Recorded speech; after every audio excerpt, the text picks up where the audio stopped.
नमस्कार, स्वागत और अभिनंदन है तक्षशिला एकेडमी जोधपुर के YouTube चैनल पर। और आज अपन बात करेंगे राजस्थान की जो डिक्लेयर हो चुकी जो भर्ती है, तृतीय श्रेणी शिक्षक भर्ती, जिसको आप लोग रीट मेंस कहते हैं, उनके बारे में आज बात करेंगे। सबसे पहले तो आपको वीडियो को लाइक ठोक देना है, क्योंकि आज जो ये क्लास होने वाली बड़ी महत्वपूर्ण उस क्लास होने वाली है, क्योंकि अब हम रीट वालों की तैयारी के लिए बेहतरीन और शानदार सवाल लेकर आए। एक एक सवाल जो आपकी प्रतियोगी परीक्षाओं के लिए रामबाण साबित होगा, और आप विश्वास रखिएगा, इत्मीनान रखिएगा, एक एक सवाल का पोस्टमार्टम होगा और उस पोस्टमार्टम में से ही आपका कोई ना कोई सीधा सीधा सवाल आएगा। तो पहली बार जुड़े हो तो चैनल को सब्सक्राइब कर दीजिए और चैनल को लाइक भी कीजिए और चैनल को आगे भी बढ़ा दीजिए। 70 डिग्री पूर्वी देशांतर किस जिले से होकर गुजरता है, ये सवाल पूछा है आपसे। 4 ऑप्शन है आपके सामने, जैसलमेर, धौलपुर, नागौर और जोधपुर। बेहतरीन सवाल आपसे पूछा है और गजब का सवाल पूछा है। देखिए, 70 डिग्री देशांतर आपसे पूछा है, कहां से होकर गुजरता है, बता दीजिए कि भाई अजू परमार ऑफिशियल, कैलाश बामणिया बांसवाड़ा, संगीता परिहार, ललिता कुमावत, अजू परमार ऑफिशियल, ललिता कुमावत, उमर दराज, फिरोजा, योगेश रावत, संगीता परिहार, कैलाश बामणिया बांसवाड़ा। फटाफट अपना आंसर बताना और तगड़े तगड़े आंसर बताना है। 4 ऑप्शन है आपके सामने। पूछा कितना है, 70 डिग्री पूर्वी देशांतर का, और 70 डिग्री पूर्वी देशांतर कहां से निकलता है ये आपको बताना था। बहुत बढ़िया भाई, नितेश बैरवा ने सबसे पहले आंसर दिया है और इसका राइट आंसर है वो है भाई जैसलमेर। अपने राजस्थान के अंदर 70 डिग्री पूर्वी देशांतर है, वो कहां से होकर गुजरता है भाई, वो जैसलमेर से होकर गुजरता है। देखिए, सवाल अच्छा और बेहतरीन बनने वाले हैं, क्योंकि आप जिस व्यक्ति जिसकी तैयारी कर रहे हैं, जिस प्रतियोगी परीक्षाओं की, उन परीक्षाओं का अब लेवल बदल चुका है। तो एक जिला है जिसका नाम है जैसलमेर जिला। कौन सा जिला है भाई, जैसलमेर जिला। और जैसलमेर जिले से होकर गुजरती है 70 डिग्री पूर्वी देशांतर। ये सवाल था। लेकिन आपसे अगर सवाल ये पूछा जाता कि राजस्थान का मध्यवर्ती देशांतर कौन सा है, बढ़िया सवाल पूछा जाता। और अगर पूछ ले कि राजस्थान का मध्यवर्ती देशांतर कौन सा है, बढ़िया सवाल है। और मध्यवर्ती देशांतर जो राजस्थान के मध्य से होकर गुजरता है, वो अगर देशांतर अगर आपसे पूछे तो याद रखना मेरे भाई, भूलना मत। कई बार ऐसे सवाल पूछे जा चुके हैं और उसमें आप कहोगे सर ये होगा 74 डिग्री 74 डिग्री देशांतर।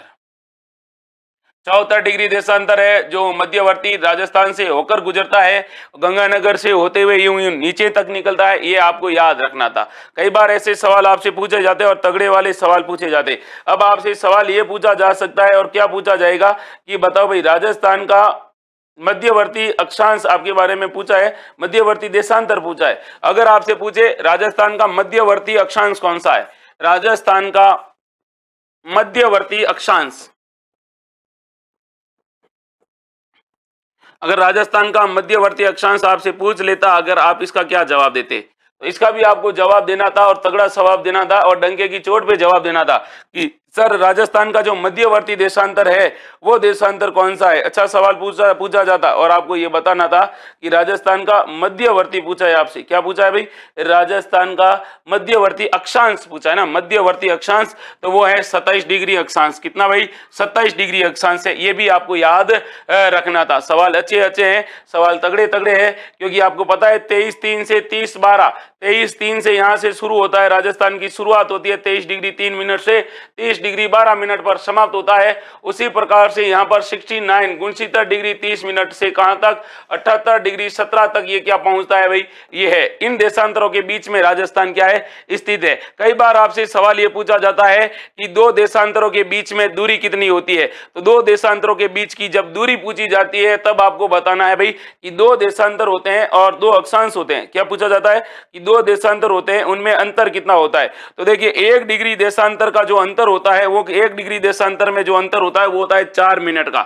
और अगर आपसे सवाल ये पूछा जाता है, ये तो देशांतर किसके बारे में बताते हैं, देशांतर समय का बारे में जानकारी देते हैं, समय का क्या करते हैं, निर्धारण। लेकिन अगर आपसे पूछ लेता अक्षांश के बारे में कि 2 अक्षांशों के बीच में दूरी कितनी है, तो जब भी आपसे सवाल पूछा जाता और 2 अक्षांशों के बीच में दूरी पूछे, 2 अक्षांश है और 2 अक्षांशों के मध्य दूरी कितनी है, तो 111 किलोमीटर होती है। कितनी है भाई, 111 किलोमीटर होती है। ये भी आपको क्या रखना है भाई, याद रखना रखना है, सीधे सीधे सटीक सटीक सवाल है, तगड़े तगड़े सवाल है जो अक्सर आपकी प्रतियोगी परीक्षाओं में पूछे जाते हैं। कई बार ये सीधी सीधी लाइनें देख दी जाती है और पूछा जाता है निम्नलिखित में से कौन सा गलत है, कौन सा सही है, ये भी पूछ लिया जाता है। आगे बढ़ते हैं और अगले सवाल को देखते हैं। अगला सवाल क्या कह रहा है, धैर्य से देखना है, ईमानदारी से देखना है और सवाल का बेहतरीन तरीके से जवाब देना है। सवाल है ये वाला, क्या पूछा है, दौसा शहर है अपने राजस्थान के अंदर, दौसा है और दौसा आपको पता होगा कि दौसा अपने आमेर के कछवाहों की पहली राजधानी थी। ये तो आपको याद रखना ही रखना है कि कछवाहों की राजस्थान की पहली राजधानी कौन सी थी, तो आपको बताना है कि भाई ये वाला था। ठीक है भाई। और अगला सवाल है कि आपसे पूछा दौसा शहर है वो किस पहाड़ी पर स्थित है, बताओ भाई।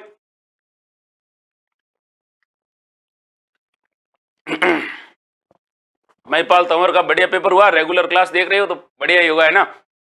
और अब आप वापस छुट्टियां उट्टियां मना लो, कम बैक कर लो क्योंकि नया बैच शुरू हो रहा है जल्दी। ऑलराउंडर दिनेश जाखड़, मनु हनुमान जी का लाडला, सुमन सोनू। तो इसका राइट है कि दौसा का किला है वो कौन सी पहाड़ी पर। देखो जब भी मानगढ़ की पहाड़ी के बारे में बात करें तो आप कहोगे बांसवाड़ा के अंदर है। अलवर के अंदर कौन सी पहाड़ियां है भाई, अलवर के अंदर आपको पता होगा तो अलवर के अंदर है एक तो बाबाई, ये कौन सी है, बहराच है। फिर आपसे पूछा है कमलनाथ पर्वत, तो उदयपुर के अंदर है। तो फिर देवगिरी की पहाड़ी पर कौन सा है भाई, देवगिरी की पहाड़ी पर कौन बसा हुआ है, दौसा बसा हुआ है। दौसा कौन सी पहाड़ी पर, देवगिरी की पहाड़ी पर है, याद रखना है ना। आगे बढ़ते हैं और अगले सवाल को देखते हैं। अगला सवाल है ये वाला, आहड़ का उत्खनन किसके नेतृत्व में संपादित हुआ। सवाल पूछा गया है आपके लेटेस्ट सीईटी के अंदर राजस्थान की सिविलाइजेशन यानी राजस्थान की सभ्यताओं के बारे में। सवाल क्या था कि किसके नेतृत्व में, ये नहीं पूछा है कि किसके द्वारा किया गया, नेतृत्व करने वाला बंदा कौन था ये पूछा है आपसे। कौन सी सभ्यता का उत्खनन कार्य करने वाला, आपसे पूछा है आहड़ सभ्यता का। चार ऑप्शन है, वीएस वाकणकर, एचडी सांकलिया, बीबी लाल और वीएन मिश्रा।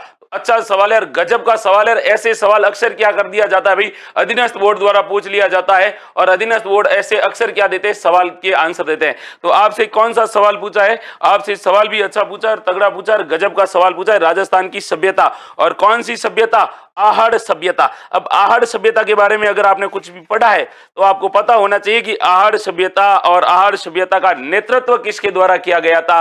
बहुत बढ़िया सवाल पूछा गया था और ये किया गया था एच डी सांकलिया के द्वारा। और इनके साथ कौन थे, तो इनके साथ है वीरेंद्र नाथ मिश्र। ये सवाल आपके हूबहू छपा के नहीं छपा था। आहड़ सभ्यता के बारे में कुछ बातें हैं जो आपको याद रखनी है और फैक्ट टू फैक्ट याद रखनी है। सवाल एक भी बाहर नहीं जाने वाला है। क्या क्या सवाल इसके बारे में पूछा जाता है, तो आहड़ सभ्यता को ध्यान रखना कहा जाता है ताम्रवती नगरी। कौन सी नगरी कहा जाता है, ताम्रवती नगरी कहा जाता है। पहली बात तो ये याद रखना है। और इसको क्या कहा जाता है भाई, और इसको कहा जाता है आगाटपुर कहते हैं। कौन सा पुर कहा जाता है, आगाटपुर कहा जाता है। फिर अगला सवाल आपसे पूछा जाएगा, राजस्थान के अंदर इसको कहा जाता है धूलकोट। और सबसे बड़ी बात यह है कि इस सभ्यता को धूलकोट कहा जाता है। और यह सभ्यता किस नदी के किनारे डेवलप हुई थी, तो नदी का नाम याद रखना भाई, आयड़ नदी। कौन सी नदी, आयड़ नदी। और आयड़ नदी किसकी सहायक नदी है, आयड़ बनास की सहायक नदी होने के कारण इस सभ्यता को, आहड़ सभ्यता को क्या कहा जाता है भाई, बनास संस्कृति कहा जाता है।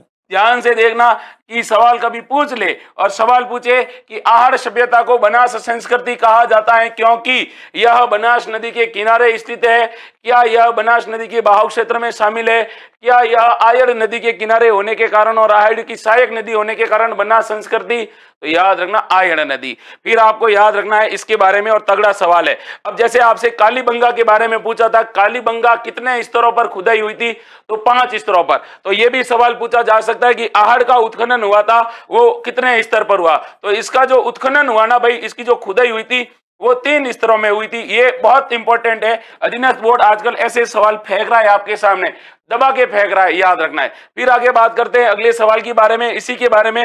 तो आपको यह भी याद रखना होगा कि यहां पर मिला क्या क्या है।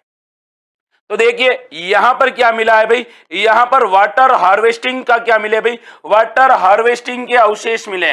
वाटर हार्वेस्टिंग के अवशेष का मतलब क्या होता है भाई, तो यहां पर पानी के शुद्धिकरण के लिए चक्रकूप पद्धति, इसको हिंदी में कहते हैं चक्रकूप पद्धति के क्या मिले हैं भाई, चक्रकूप पद्धति के अवशेष मिले हैं। इसके अलावा सबसे बड़ी बात है, यहां पर एक बैल की मूर्ति मिली है और उस बैल की मूर्ति को क्या कहा गया है भाई, यहां पर जो बैल मिला है उसको कहा गया है बनासियन बुल। और कई बार पूछा जाता है बनासियन बुल की प्रतिमा किस सभ्यता में, आहड़ सभ्यता में मिली है। कौन सी सभ्यता में, आहड़ सभ्यता में मिली है। अब देखिए आगे बात करते हैं और अगले सवाल की तरफ बढ़ते हैं। और आपको यह भी पता होना चाहिए, सवाल पूछा जाता है कि यूनान की मुद्राएं मिली है, तो यहां पर क्या मिली है, यूनानी मुद्राएं। और सवाल यह पूछा गया था कि राजस्थान की किस सभ्यता में यूनानी मुद्राएं मिली हैं, और उन मुद्राओं पर यूनान के देवता है जिनका नाम है अपोलो, और अपोलो का इन मुद्राओं पर क्या भाई चित्र है। और यह पहचान कैसे की गई, तो यूनान की मुद्राएं और इनकी मुद्राएं सिमिलर है, और यूनान के देवता अपोलो और अपोलो का इसके ऊपर क्या बना हुआ है, चित्र बना हुआ है। इसका मतलब ये हुआ सीधा सीधा, किसी जमाने में आहड़ सभ्यता या आहड़ संस्कृति जो थी बहुत डेवलप थी, और इनका संबंध यूनान यानी यूनान जैसे देशों से था। उसके बाद आपको यह भी याद रखना है कि यहां पर क्या मिले, यहां पर अनाज रखने के 2 गोरे और कोठे मिले हैं। क्या मिले हैं भाई, यहां पर गोरे और कोठे मिले हैं। गोरे या फिर इनको कोठे, और गोरे या कोठे किसको कहा जाता है भाई, यहां पर अनाज रखने के, अनाज के क्या मिले, भंडार है, अनाज रखने के क्या मिले भाई, पात्र मिले। सबसे बड़ी बात यह है कि यहां पर बिना हत्थे की क्या मिली है भाई, बिना हत्थे की सुराही मिली है। यह भी आपको याद रखना, बिना हत्थे की सुराही मिली है। इसके अलावा यहां पर क्या मिला, तो आपको यह भी पता होना चाहिए, बिना हत्थे की सुराही के अलावा जो इंपॉर्टेंट बात यह है कि यहां पर क्या मिला है भाई, सबसे बड़ी बात क्या बताओगे आप, छपाई के ठप्पे मिले। छपाई के क्या होते हैं भाई, ठप्पे। छपाई के लकड़ी के यहां पर क्या मिले, ठप्पे, ताकि कपड़ों पर क्या की जाए, अच्छे से छपाई की जाए, इसके लिए आपको याद रखना है। आगे बढ़ते हैं और अगले सवाल को देखते हैं। अगला सवाल अपनी स्क्रीन पर है, वो क्या कह रहा है उसको ध्यान से देखो। सवाल है ये, हाँ, निम्न में से कौन बीकानेर षड्यंत्र मुकदमा से संबंधित नहीं थे। तो आपको बताना है बीकानेर षड्यंत्र मुकदमा से संबंधित नहीं थे। स्वामी गोपाल दास, रघुवर दयाल गोयल, बद्री प्रसाद, सत्यनारायण सराफ। तो आपको इसका क्या बताना है, आंसर बताना है, कौन थे भाई, बताओ। Very good.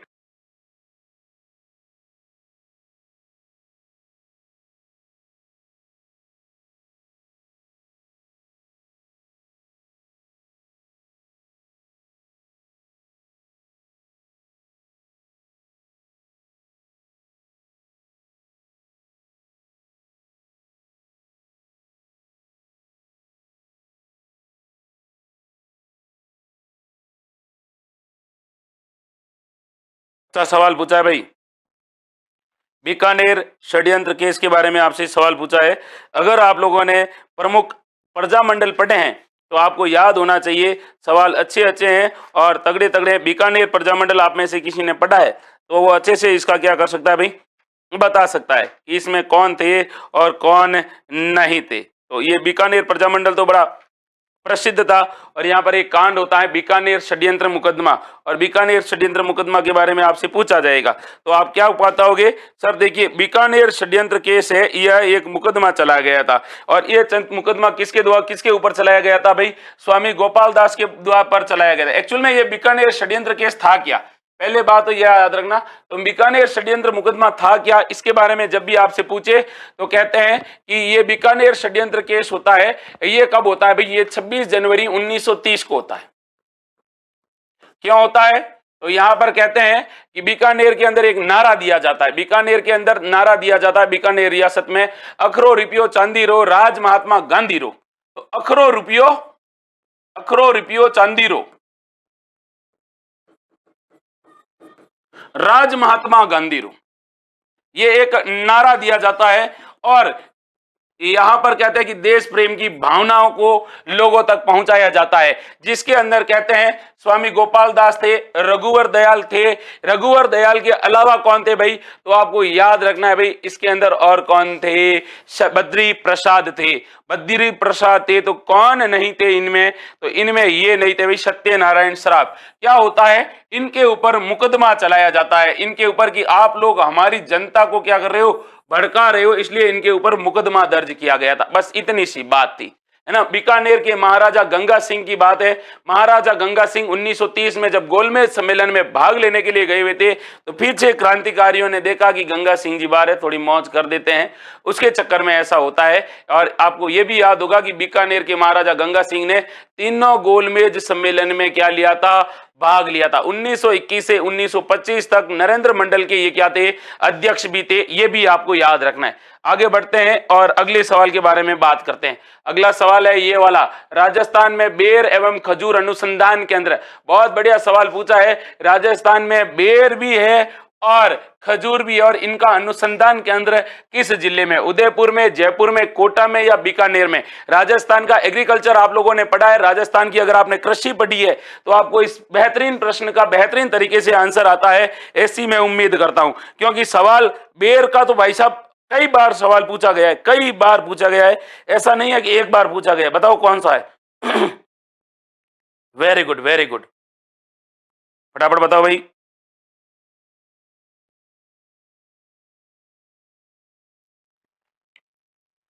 तो बेर अनुसंधान केंद्र कहां पर है भाई? अरे भाई बेर, बेर फॉर बेर, बेर जिन्हें राजस्थान का सेव कहा जाता है, कहां पर है? तो आपको ये याद रखना, ये बीकानेर में है।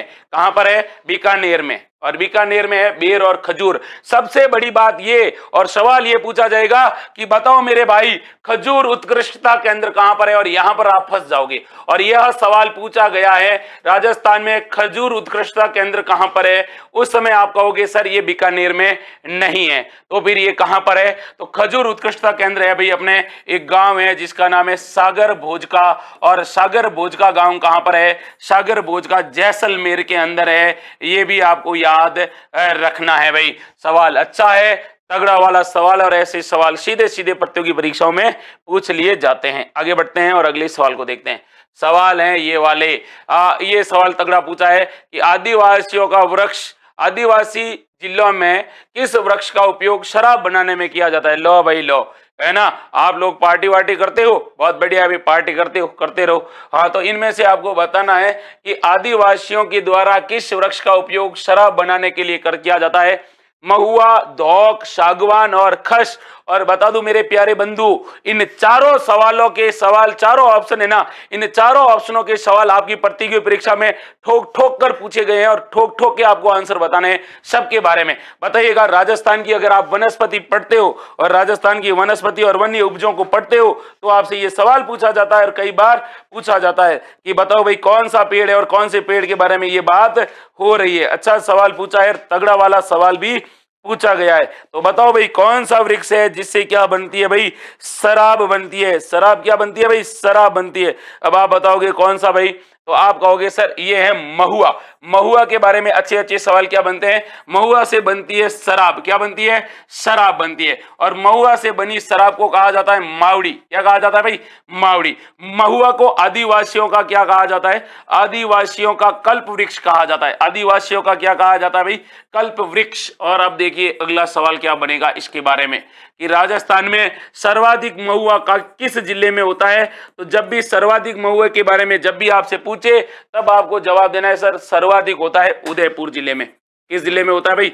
उदयपुर जिले में महुए का क्या होता है? सर्वाधिक उत्पादन होता है, याद रखने। आगे बढ़ते हैं और इसी सवाल में से आपके आया है ये महुआ सही है, लेकिन धोक के बारे में याद रखना है कि धोक वन अपने राजस्थान में पाया जाने वाला सर्वाधिक वन कौन सा है? तब आप कहोगे सर सर्वाधिक पाया जाने वाले धोक। धोक याद रखना। और धोक से रिलेटेड अच्छे अच्छे और तगड़े तगड़े क्या बनते हैं भाई? सवाल बनते हैं। पता है आपको धोक के बारे में? देखिए तो धोक के बारे में जब भी आपसे पूछे धोक या फिर धोकवन, ये धोकवन को क्या कहा जाता है? धोकड़ा कहा जाता है। सवाल कई बार पूछा जाता है कि राजस्थान के 60% भाग पर विस्तृत है, तो राजस्थान के 60% भाग पर कौन से वृक्ष विस्तृत है? धोक। और आपको यह भी पता होगा सर्वाधिक धोक कहां पर होता है? तो सर्वाधिक होता है भाई दक्षिणी पूर्वी राजस्थान में। दक्षिणी पूर्वी राजस्थान के अंदर यह सबसे ज्यादा होता है, यह भी याद रखना है। सागवान। सागवान के बारे में जब भी सवाल पूछे आप कहना कि सर डूंगरपुर और बांसवाड़ा में होता है। डूंगरपुर और बांसवाड़ा में होता है, ये तो आपको याद रखना ही है। क्या उपयोग होता है इसका उपयोग? तो इसका उपयोग कहां पर होता है भाई? इसका उपयोग होता है फर्नीचर बनाने में। क्या बनाने के लिए? फर्नीचर बनाने में इसका उपयोग होता है, याद रखना है। फिर आपको याद रखना है खस। तो खस कैसी घास है? खस एक सुगंधित घास है और इस सुगंधित घास से क्या बनता है भाई? इस सुगंधित घास से क्या बनता है भाई? तो याद रखना, इससे एक तो बनता है इत्र, परफ्यूम, और क्या बनता है भाई? शरबत बनता है। क्या बनता है भाई? शरबत। और खस की जो जड़ होती है उस जड़ से बनता है तेल। क्या बनता है भाई? तेल। और सर्वाधिक किस जिले में पाई जाती है? तो सर्वाधिक तो भरतपुर में पाई जाती है। भरतपुर हो गया, भरतपुर के अलावा सवाई माधोपुर हो गया, सवाई माधोपुर के अलावा करौली हो गया, करौली के अलावा कौन सा पुर हो गया? धौलपुर हो गया। यहाँ पर पाई जाती है। और मेरे प्रभु, ये सारे के सारे सवाल पूछे जा चुके हैं। एक एक सवाल को अच्छे से याद रखना है क्योंकि सारे सवाल पूछे जा गए हैं। आगे बढ़ते हैं, अगले सवाल को देखते हैं और अगला सवाल भी आपको गजब का मिलेगा। उस सवाल को देखने से पहले आपको इस वीडियो को क्या करना है भाई? लाइक कर देना है फटाफट। जैसलमेर में पालीवाल ब्राह्मणों द्वारा की गई परंपरागत जल संरक्षण की विधि क्या कहलाती है? सबके बारे में मैं आपको बताऊंगा, लेकिन सबसे पहले अपने राजस्थान में पालीवाल ब्राह्मणों के द्वारा एक परंपरागत जल संरक्षण की एक टेक्निक अपनाई गई थी। उस टेक्निक का क्या नाम है?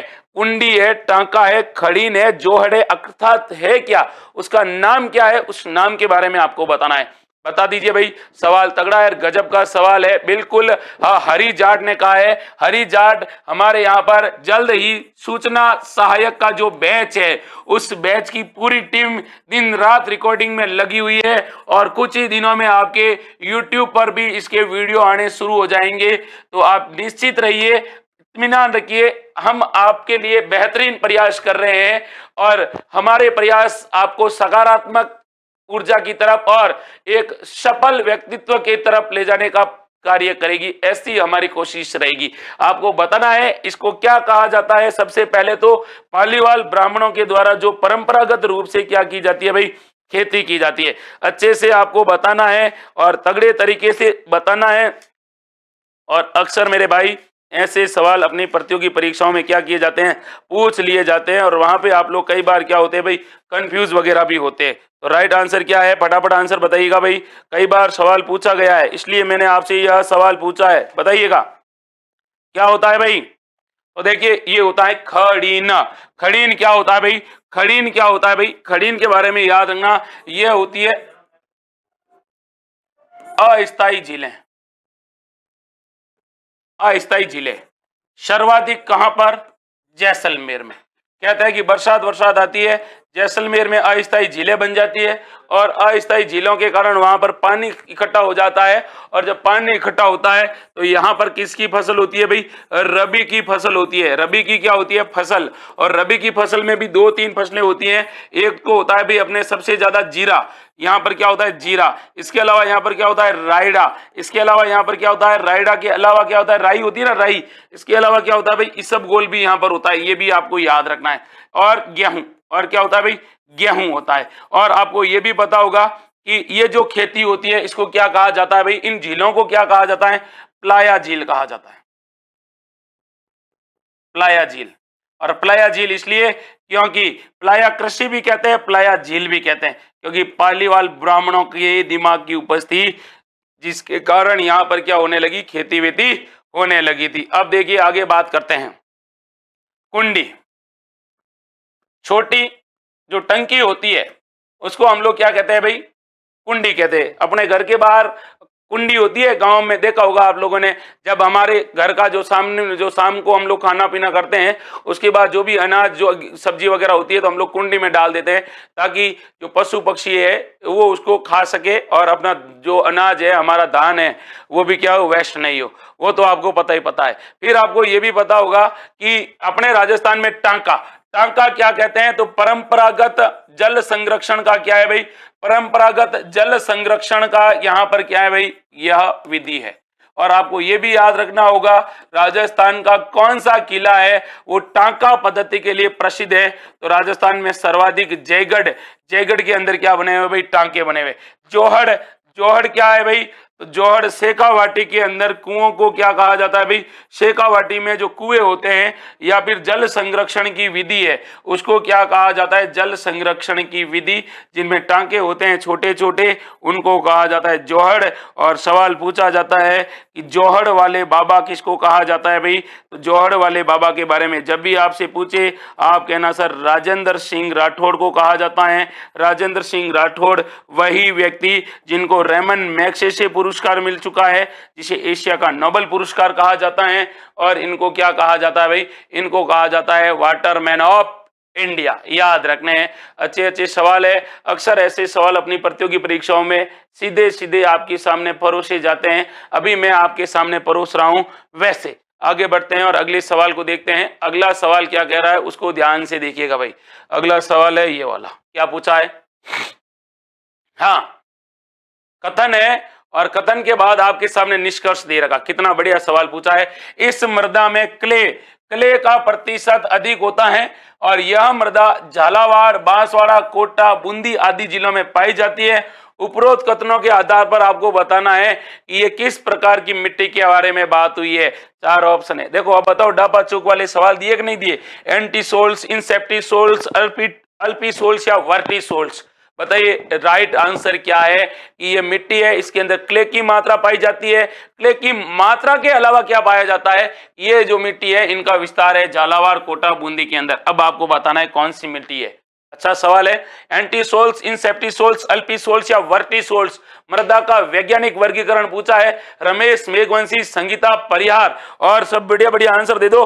राजस्थान की प्रमुख मृदा अगर आप लोगों ने पढ़ी है तो आपको पता होगा कि सर ये तो गारंटी है कि यही सवाल मेरा क्या होगा, सही होगा। तो अब बताओ, सवाल अच्छा है और गजब का सवाल है और तगड़ा वाला सवाल है और इस सवाल का आपको आंसर देना है, क्योंकि उम्मीद करता हूं कि आप लोग इसका बेहतरीन तरीके से क्या देंगे भाई, आंसर भी देंगे। फटाफट आंसर बताओ भाई। Very good, very good, very good, very good. तो किसके बारे में पूछा है? मृदा के बारे में पूछा है। और मृदा भी कौन सी पूछी है भाई? इंसेप्टिसोल्स, वर्टिसोल्स के बारे में बात हो रही है। तो बताओ कौन सी मृदा कहाँ पर पाई जाती है? और ये बात आपको पता है अच्छे से। मृदा का वैज्ञानिक वर्गीकरण करते हैं उस समय सवाल सीधे सीधे आपसे पूछ लिए जाते हैं, बताइएगा। Very good, very good, very good. तो राइट आंसर क्या है भाई इसका? अरे बताओ कौन सी मिट्टी है? गलत नहीं बताना है, अच्छे से आंसर देना है। बहुत बढ़िया आंसर दिया है कि सर नितेश विकास खमियादा, हाँ माधुरी भार्गव, महेंद्र वडेरा और कौन है? संगीता परिहार, पवन पटेल, रमेश मेघवंशी। तो इसका राइट आंसर है भाई कौन सा? वर्टिसोल्स। अब बात कर लेते हैं वर्टिसोल्स क्या होता है। वर्टिसोल्स से रिलेटेड कैसे कैसे अपनी प्रतियोगिता में, प्रतियोगी परीक्षाओं में सवाल पूछे जाते हैं। तो देख मेरे भाई, बात पूछी है वर्टिसोल्स के बारे में और यह सवाल जो भी दे के आएगा ना, गलत नहीं करके आएगा, क्योंकि सवाल छपेगा मतलब छपेगा, है ना। क्योंकि पारी के अंदर आपके क्या होने वाले हैं? पेपर होने वाले हैं। तो वर्टिसोल्स को कैसी मिट्टी कहा जाता है? अरे भाई साहब, काली मिट्टी कहते हैं इसको। कैसी मिट्टी कहते हैं? काली मिट्टी कहते हैं इसको, काली मृदा या काली मिट्टी कहते हैं। फिर आपको पूछा जाएगा इसके बारे में और इसके बारे में ये पूछा भी जाएगा, बताओ भाई सर्वाधिक कौन सा भाग में पाई जाती है? तो सर्वाधिक पाई जाती है हाड़ौती में। सर्वाधिक कहां पर पाई जाती है? हाड़ौती में पाई जाती हैं। तो इसका जो राइट आंसर है वो ये हो गया। लेकिन कोई जरूरी थोड़ी है कि आपसे वर्टिसोल्स पूछ ले, आपसे पूछ लिया एंटीसोल्स मृदा। अब आपसे पूछा कौन सी मृदा? एंटीसोल्स मृदा। तो जो जो पीली मिट्टी होती है, पीली के अलावा कैसी होती है भाई? भूरी मिट्टी होती है। इस मिट्टी को कहते हैं कौन सी मिट्टी? एंटीसोल्स मिट्टी। और इस मिट्टी के बारे में आपको क्या बात याद रखनी है? तो राजस्थान में सर्वाधिक कौन सी मिट्टी पाई जाती है? तो राजस्थान में सर्वाधिक पाई जाने वाली मृदा है एंटीसोल्स। कौन सी सोल्स है? एंटीसोल्स है। किस भाग में पाई जाती है? तो राजस्थान के पश्चिमी भाग में पाई जाती है। कौन से भाग में? पश्चिमी भाग में पाई जाती है, याद रखना। इंसेप्टिसोल्स के बारे में भी मैं आपको बता दूं, बात इंसेप्टिसोल्स की हुई है तो इसको कहते हैं आर्द्र मिट्टी। यानी इस मिट्टी के अंदर क्या होती है भाई? नमी की मात्रा होती है, आर्द्रता की मात्रा होती है। कहां पर पाई जाती है? तो आर्द्र जलवायु क्षेत्रों में पाई जाती है, याद रखना, आर्द्र जलवायु में। अब ये कैसी मिट्टी होती है? तो आपको ये बताना है कि सर ये जो मिट्टी होती है ये राजस्थान के पूर्वी और दक्षिणी पूर्वी भागों में पाई जाती है। फिर पूछा है अल्फी सोल्स। कौन सी सोल्स? अल्फी सोल्स मिट्टी को क्या कहा जाता है भाई? जलोढ़ मिट्टी कहा जाता है। कैसी मिट्टी? जलोढ़ मिट्टी कहते हैं। या फिर जलोढ़ मिट्टी के अलावा इसको क्या कहते हैं भाई? इसको कहते हैं मटियारी। और मटियारी मिट्टी का सर्वाधिक अगर आपसे विस्तार पूछे तो विस्तार आप क्या बताओगे? पूर्वी राजस्थान में पाई जाती है मिट्टी। प्रभु सारे सारे सवाल आपकी प्रतियोगी परीक्षाओं में पूछे जा चुके हैं, एक भी सवाल छोड़ना मत, एक एक सवाल को बेहतरीन तरीके से पढ़ना है, क्योंकि अब आपका वो दौर है जिस दौर के अंदर अब आपको भागना है बेहतरीन और तेज स्पीड में। याद रखना है। आगे बात करते हैं और अगले सवाल के बारे में बात करते हैं। और अगला सवाल है ये, क्या पूछा है भाई? क्या गजब पूछा है आपसे। गोगा जी का मेला किस माह में भरता है भाई? बताइएगा। राजस्थान के लोक देवता गोगा जी, बताइएगा। बढ़िया सवाल पूछा है, गजब का सवाल पूछा है। आंसर आपको बताना है कि राइट आंसर क्या है। जिन्होंने वीडियो को लाइक नहीं ठोका है फटाफट लाइक ठोक दीजिए। गोगा जी का मेला किस माह में भरता है? अरे प्यारे बंधु, ऐसे सवाल सारे अपनी प्रतियोगी परीक्षाओं में पहले पूछे जा चुके हैं, तो फिर अब घबराना काहे का है। सीधे सीधे आंसर ही बताने हैं आपको। क्या बताने हैं? आंसर ही बताने हैं, बाकी कुछ भी नहीं है।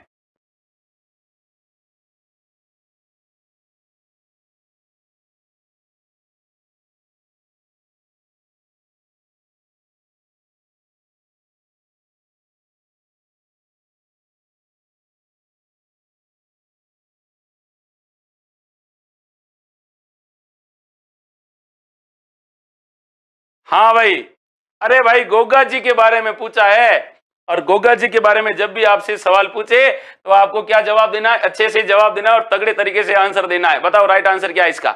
Very good. गोगा जी का मेला, गोगा जी का मेला देखो, गोगा जी का मेला लगता है भाद्रपद महीने में। और भाद्रपद महीने में भी कब लगता है? भाद्रपद कृष्ण नवमी। और भाद्रपद कृष्ण नवमी के बारे में याद रखना, इस नवमी को कहते हैं कौन सी नवमी? गोगा नवमी।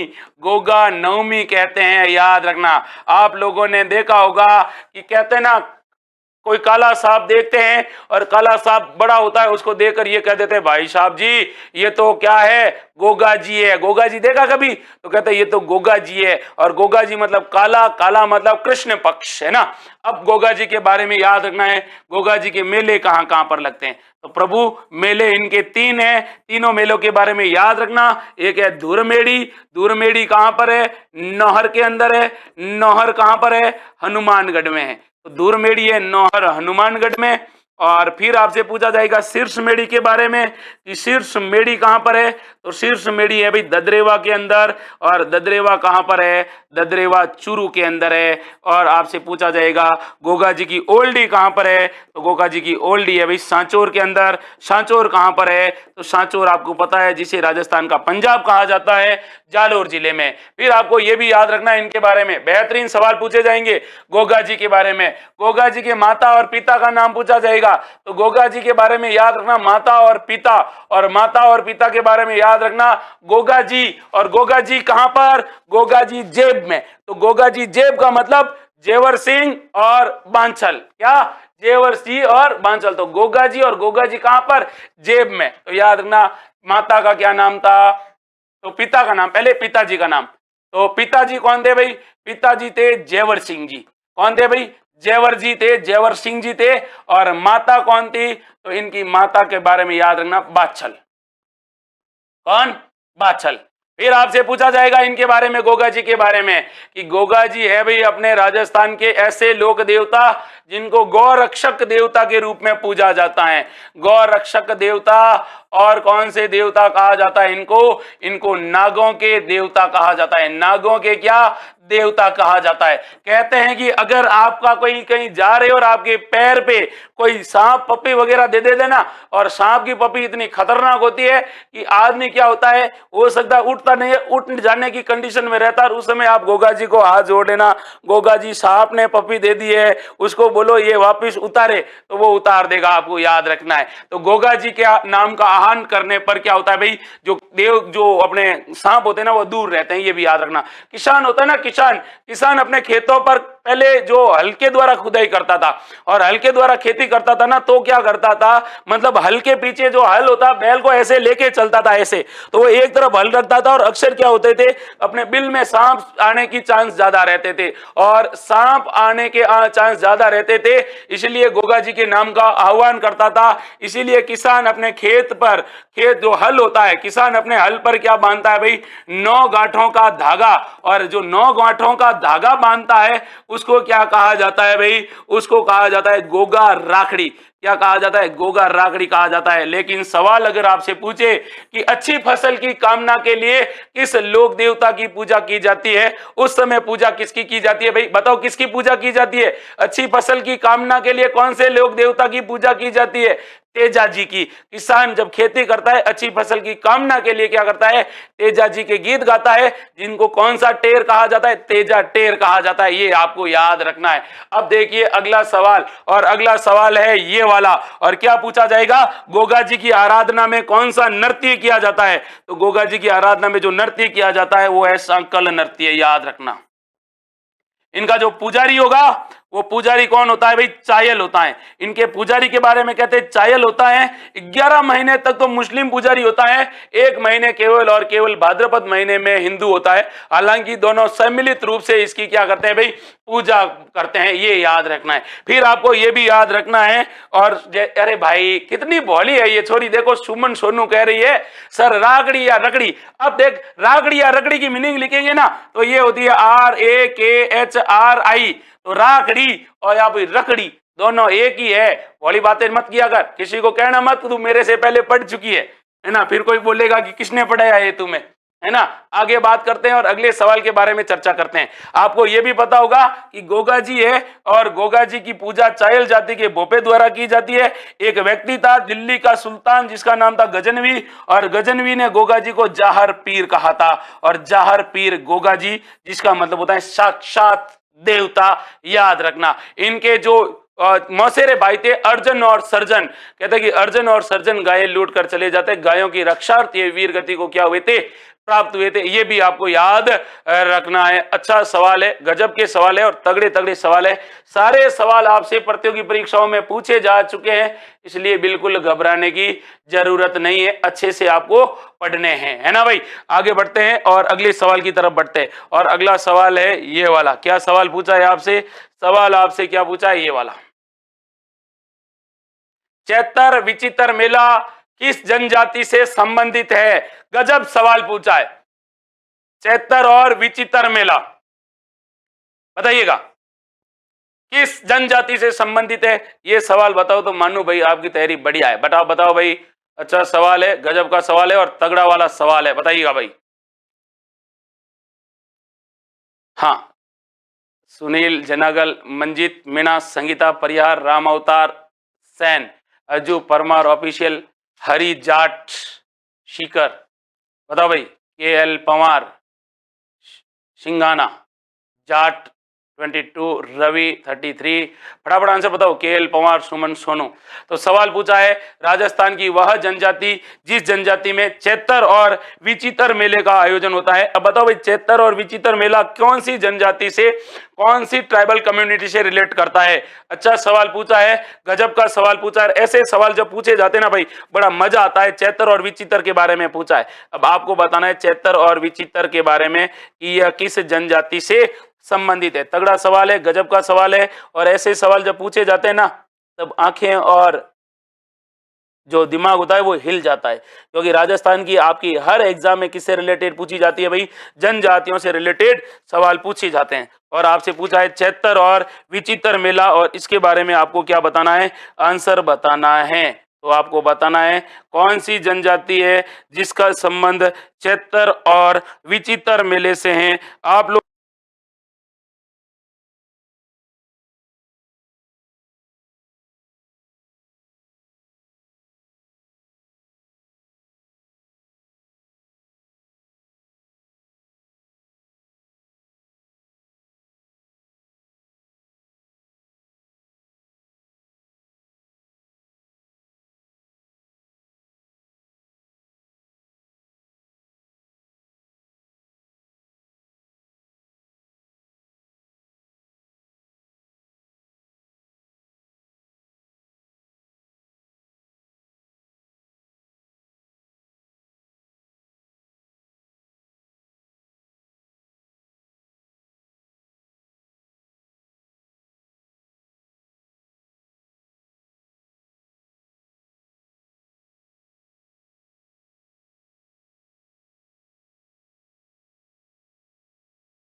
तो इस जनजाति के बारे में आपको कौन सी बात याद रखनी है कि इनका कार्य कृषि पशुपालन है। लेकिन मेरे भाई यहाँ पे देखो, इस जनजाति में ये महिला है और ये क्या है भाई, पुरुष है। और महिलाएं और पुरुष दोनों किसके शौकीन होते हैं भाई, आभूषण के शौकीन होते हैं। किसके शौकीन होते हैं, आभूषण के क्या होते हैं भाई, शौकीन होते हैं। ये भी आपको याद रखना है। तो राजस्थान की वह जनजाति जिसमें स्त्री और पुरुष दोनों संयुक्त रूप से क्या पहनते हैं, आभूषण पहनते हैं, दोनों आभूषण पहनते हैं। याद रखना, ऐसा नहीं है कि पुरुष पहन लिए और महिलाएं भी पहन लिए। और कई कई तो ऐसे प्रेमी होते हैं जो उनके बीच में प्रेम प्रगाढ़ होता है, या फिर कुछ ऐसे होते हैं जिनको आभूषण का बड़ा ही शौक होता है। तो कई बार तो महिलाओं के आभूषण सारे पुरुष पहन देते हैं और कभी महिलाएं सारे आभूषण पहन लेती है। आपको पता है धनी लुगाई के बीच में तो सामान्य रूप से लड़ाई वड़ाई होती है, फिर लड़ाई टंटे होते हैं। लेकिन इस जनजाति में इस प्रकार के मामले नहीं होते हैं, दोनों एक दूसरे से बड़ी प्रेम करते हैं। आगे बात करते हैं, अगले सवाल के बारे में बात करते हैं ना। और अगला सवाल है ये वाला। सवाल क्या पूछा है, सवाल ये पूछा है भाई, लोक संगीत, नृत्य एवं नाट्य की कौन सी विद्या पूर्वी राजस्थान से संबंधित है। बड़ा तगड़ा सवाल पूछा है। इनमें से कौन सी संगीत, नाट्य और नृत्य की एक विद्या है जो पूर्वी राजस्थान में प्रचलित है, बता दीजिए भाई। सवाल अच्छा है, तगड़ा सवाल है और गजब का सवाल है। आंसर आपको बताना है, रम्मत, नौटंकी, तुरा कलंगी या फिर गौरी। फटाफट आंसर बताओ, कौन सबसे पहले आंसर बताएगा। और जिन लोगों ने वीडियो को लाइक नहीं ठोका है, फटाफट लाइक तो ठोक लीजिए भाई। हो मंगलसूत्र भी पहनते हैं सर जी, मैं वेट कर रहा था, मैंने कहा कौन बढ़िया आंसर दे। देखो कितना बढ़िया आंसर दिया। हाँ पहनते हैं, आभूषण पहनते तो पहनते ही है, क्या दिक्कत है ना, कोई दिक्कत नहीं है। Okay okay, very good. तो पहले तो फटाफट वीडियो को लाइक कर दो जिन्होंने लाइक नहीं किया है। मनीष मेघवंशी चौधरी, कैलाश बामणिया, बताओ भाई। नौटंकी, नौटंकी के बारे में याद रखना।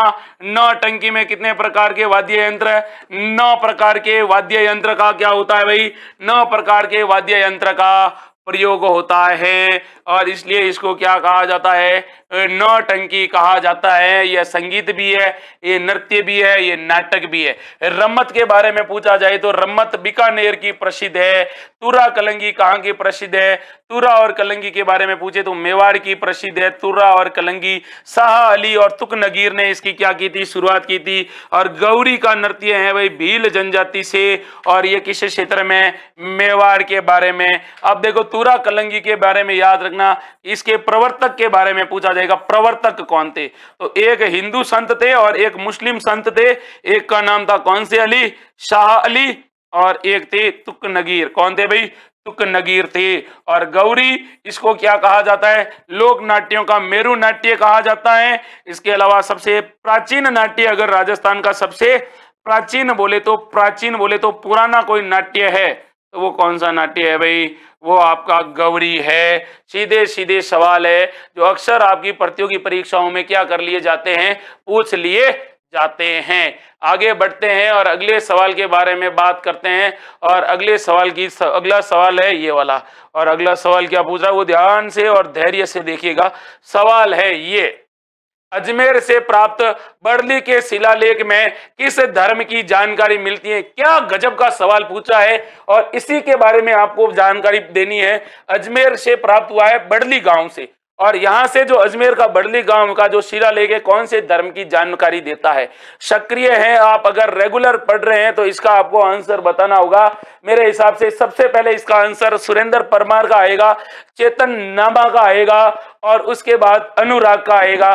क्योंकि इनको पता है, ये मेरे पास आए भी थे अभी 2-4 दिन पहले, कहा कि सर ये शिलालेखों के बारे में कुछ समझ में नहीं आता है क्या ये शिलालेख। शिला का तो हमने एक ही नाम सुना, शिला और शिला की जवानी, है ना, उस पर ध्यान दिया, तब तक ये चूक रहे थे। राइट आंसर क्या है इसका, राइट आंसर क्या है इसका, वैष्णव, शैव, जैन या बौद्ध। बढ़िया आंसर है, गजब का सवाल है। सब लोगों ने बहुत बढ़िया आंसर दिया है भाई। जिन जिन लोगों ने आंसर दिया है आप लोगों का तालियां बजाकर स्वागत करता हूं कि आपको रेगुलर क्लास देखनी है। आप लोगों का सबका गलत है है ना। आपका सबका सबका क्या है भाई, गलत है। ये वैष्णव धर्म के बारे में जानकारी देता है बड़ली का शिलालेख। कौन सा शिलालेख? बड़ली का शिलालेख। बढ़िया सवाल, तगड़ा सवाल और गजब का सवाल है। और ऐसे सवालों में आप लोग क्या करते हो, सबके सब क्या करके आते हो भाई, गलत करके आते हो। बड़ली शिलालेख। अब आप कहोगे सर बड़ली शिलालेख के बारे में क्या क्या सवाल पूछे जा सकते हैं, वो ध्यान से सुनिएगा। तो मैं आपको बता दूं बड़ली शिलालेख से रिलेटेड अपनी प्रतियोगी परीक्षाओं में क्या क्या सवाल पूछा जाएगा। तो बड़ली शिलालेख कहां से प्राप्त हुआ है? अजमेर से। अजमेर के अंदर एक माता का मंदिर है जिसका नाम है बिलोत माता का मंदिर। कौन सी माता? बिलोत माता। और बिलोत माता का क्या बना हुआ है भाई? मंदिर बना हुआ है। यहां से इसकी क्या मिली है भाई? प्राप्ति हुई है। अब आपको याद रखना है कि इससे रिलेटेड आपसे क्या सवाल पूछा जाएगा। पूछा जाएगा ये मंदिर है, इस मंदिर के बारे में आपसे पूछा जाएगा, बताओ भाई इसकी लिपि कौन सी है? तो इसकी लिपि है ब्राह्मी। कौन सी लिपि है? ब्राह्मी है। फिर आपसे पूछा जाएगा इसके खोजकर्ता कौन थे, इसको पढ़ा किसने था? तो इसको पढ़ा था, वो किसने पढ़ा था? G.H. ओझा ने, गौरी शंकर हीराचंद ओझा ने पढ़ा था। और सबसे बड़ी बात यह है कि यह राजस्थान का सबसे प्राचीन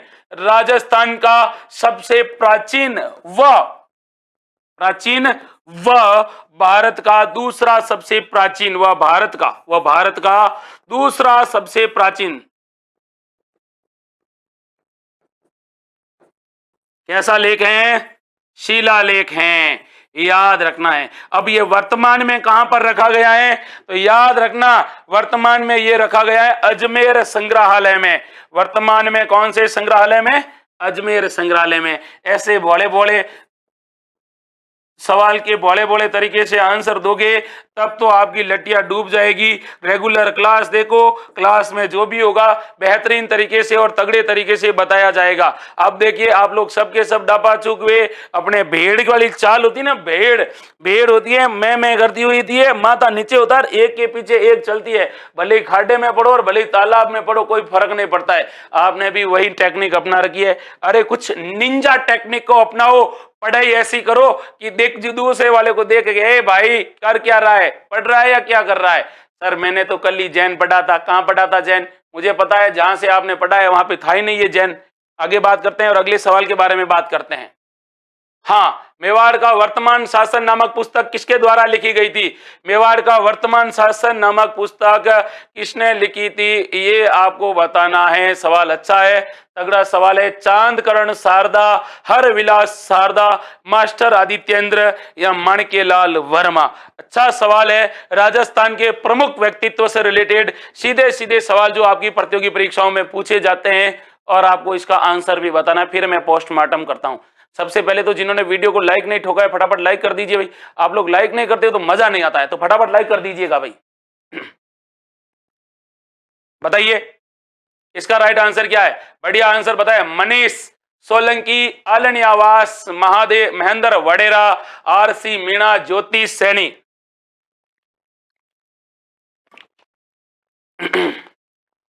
बताइए भाई।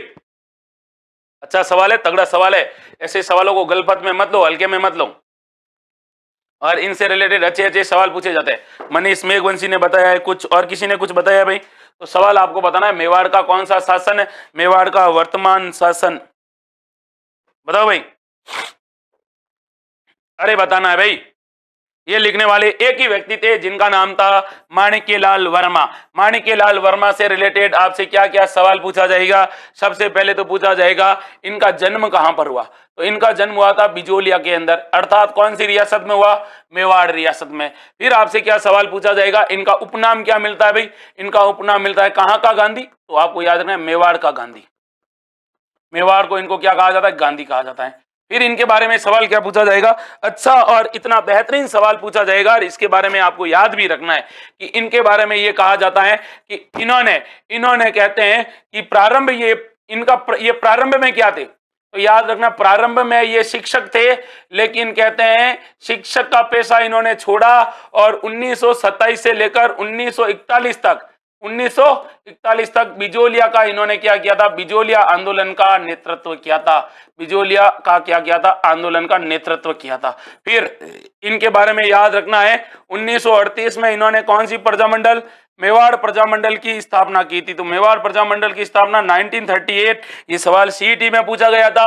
फिर आपको ये भी याद रखना है, इन्होंने गीत कौन से लिखे थे? तो इन्होंने 2 गीत लिखे थे, एक तो लिखा था पंछीड़ा और एक इन्होंने कौन सा लिखा था? अर्जी। क्या लिखा था? अर्जी लिखा था। कई बार इनके बारे में सवाल पूछा जाता है कि इन्होंने क्या लिखा था भाई? इन्होंने 1934 के अंदर एक आश्रम की स्थापना की थी जिसका नाम था खांडलाई आश्रम, और अक्सर पूछा जाता है कि राजस्थान में कौन सा आश्रम, खांडलाई आश्रम कहां पर है? और खांडलाई आश्रम है वो आपसे पूछा जाता है, तो आपको याद रखना है खांडलाई आश्रम की इन्होंने क्या की थी? स्थापना की थी। अब आगे बात करता हूं इनके बारे में। तो ये खांडलाई आश्रम इन्होंने सागवाड़ा में स्थापित किया था। सागवाड़ा कहां पर? सागवाड़ा डूंगरपुर में। फिर याद रखना इनके बारे में कि ये जो थे, इनको संयुक्त राजस्थान का क्या बनाया गया भाई? संयुक्त राजस्थान का इन्हें जब एकीकरण का हुआ था और संयुक्त राजस्थान को इनको बनाया गया था प्रधानमंत्री। कौन सा मंत्री बनाया था? प्रधानमंत्री बनाया कि नहीं बनाया? अरे भाई बनाया था। और आपको ये भी पता होना चाहिए कि ये कहते हैं 1951 से लेकर 1967 तक लोकसभा के सांसद भी रहे थे। सीधे सीधे सवाल है, तगड़ी तगड़ी सवाल है, अच्छे अच्छे सवाल है। एक एक सवाल को पढ़ लेना, सारी लाइनों में से हर एग्जाम में कोई ना कोई सवाल आपसे पूछा जा चुका है। अब देखिए आगे बात करता हूं मैं आपसे। तो अगला सवाल है ये, राजस्थान में दिन के प्रकाश की सर्वाधिक लंबी अवधि निम्नलिखित में से किस दिन होती है? सीधा सवाल है, सवाल घुमाया हुआ है। राजस्थान का सबसे बड़ा दिन कौन सा है ये पूछा है, बताओ। 12 फरवरी, 23 मार्च, 21 जून, 15 नवंबर। राजस्थान का सबसे बड़ा दिन पूछा है। सबसे जिस दिन जो लाइट होती है ना, चंद्रमा का प्रकाश सबसे ज्यादा पड़ता है, बता दीजिए भाई। अच्छा सवाल है, गजब का सवाल है, तगड़ा वाला सवाल है। हाँ, अच्छे अच्छे सवालों को अच्छे अच्छे तरीके से पढ़ना है। बाकी मेरे पास कई स्टूडेंट है जो मेरे से अगर जुड़ना चाहते हैं, उनको मैं नंबर दे देता हूँ, ये 637504 वापिस दे रहा हूँ ना, देखो 637504 63 हाँ 63 ये मेरे नंबर है। और इस नंबर पे आपको एजुकेशन से रिलेटेड कोई भी दिक्कत हो तो मेरे को आप बता देना। किसी भी प्रकार का कोई इश्यू हो पढ़ते समय कि सर मुझे ये समझ में नहीं आ रहा है या मुझे ये समझाओ, तो आपको अच्छे से बेहतरीन तरीके से मैं आपको मैसेज कर दूंगा। फोन तो आप मेरे को करो, हो सकता है मैं उठाऊं या नहीं उठाऊं, लेकिन आप मेरे को व्हाट्सएप पे मैसेज डाल देना, मैं आराम से आपको इसके बारे में अच्छे से जवाब दूंगा, है ना। कईयों के मेरे पास मैसेज आते हैं तो मैं उनको सीधे सीधे बता देता हूं। जैसे आज भी मेरे पास कुछ आए थे, कुछ नीतियों के बारे में, कुछ खेल व्यक्तित्व के बारे में पूछे थे लड़कों ने सवाल, और कईयों ने योजनाओं के बारे में पूछे थे, और एक ने तो मेरे से शायद ये पूछा था कि सर जो पवन ऊर्जा के बारे में संक्षिप्त जानकारी बताई थी, तो इसके बारे में भी बताया। तो किसी प्रकार की कोई दिक्कत है, केवल पढ़ाई से रिलेटेड बात होगी, अदरवाइज कोई बात नहीं होगी, याद रखना। तो बताइए भाई, अच्छा सवाल है, तगड़ा वाला सवाल है और गजब का सवाल है। सीधे तरीके से आपको आंसर भी देना है। बता दीजिए इसका राइट आंसर क्या है। राजस्थान में दिन के प्रकाश की सर्वाधिक अवधि, अर्थात राजस्थान में सबसे बड़ा दिन कौन सा होता है? बताइए भाई, आप लोग कंफ्यूज हो चुके हो। 21 जून सूर्य की किरण होती है, कर्क रेखा पर सीधा पड़ता है, वेरी गुड। और 21 जून को दिन होता है, सबसे बड़ा होता है, ये याद रखना था आपको। 21 जून को कौन सा दिवस मनाते हैं भाई? 21 जून को योग दिवस मनाते हैं। कौन सा दिवस? योग दिवस मनाते हैं, याद रखना है। और इसको कौन सी संक्रांति कहते हैं भाई? कर्क संक्रांति भी कहते हैं, ये भी याद रखना है। आगे बढ़ते हैं, अगले सवाल की तरफ बढ़ते हैं। अगला सवाल है ये वाला, और गंग नहर कौन सी नदी से निकाली गई है? कितना बढ़िया सवाल पूछा है। सतलज, रावी, चेनाब या व्यास पूछा। कौन सी नदी, कौन सी नहर से रिलेटेड? सतलज नहर से रिलेटेड, सॉरी गंग नहर से रिलेटेड। बताओ, गंग नहर के बारे में आपको आंसर बताना है। तगड़ा सवाल है और गजब का सवाल है।